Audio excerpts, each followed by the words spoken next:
It's story time.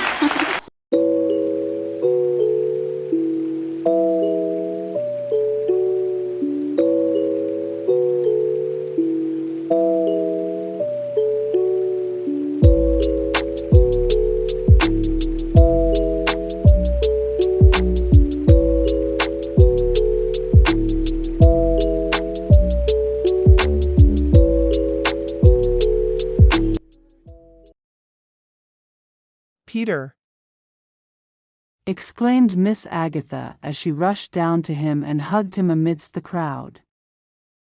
One of the policemen was standing close to him. I told you he was innocent.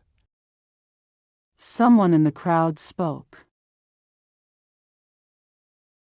What happened? Has the missing money been found yet? Mr. Oliver, who has been hanging around studying the crowd who never gave up on little Peter, asked. Yes, we have.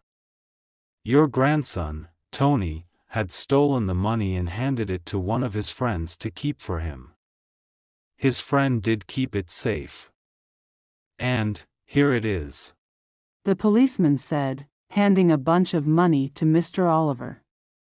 For whatever reason, this money was stolen to frame Peter here. Your son doesn't seem to like him very much. Oh dear, poor Peter.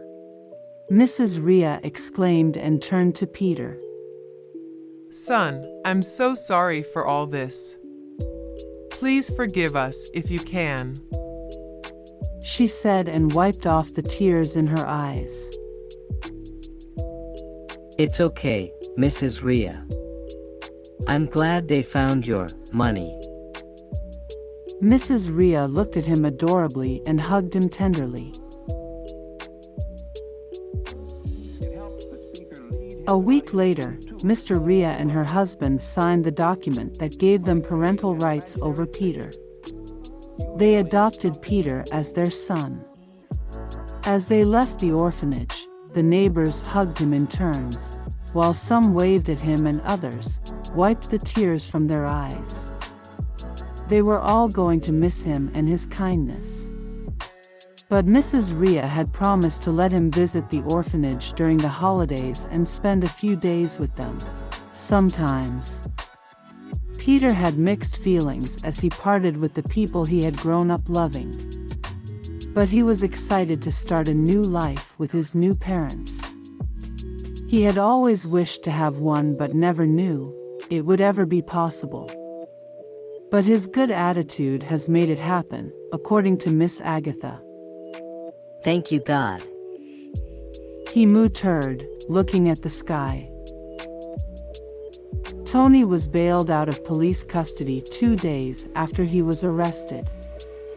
His father sent him home and took him far away from his grandparents. He was ashamed of himself when he saw how everyone loved Peter for his good attitude.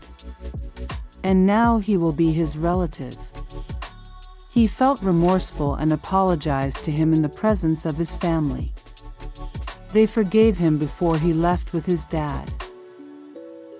Although he was later asked to stay back if he wanted to, he said he wouldn't be able to stand the humiliation the theft incidents had brought him. Most kids called him a thief and other shameful names because of what he did to Peter. Tony's attitude of bullying stopped and he tried to be a good boy too. This also affected his other friends positively, and they started exhibiting good attitudes too. Even after Tony left, he still came back to celebrate with them during festive periods like Christmas, Halloween, and the likes.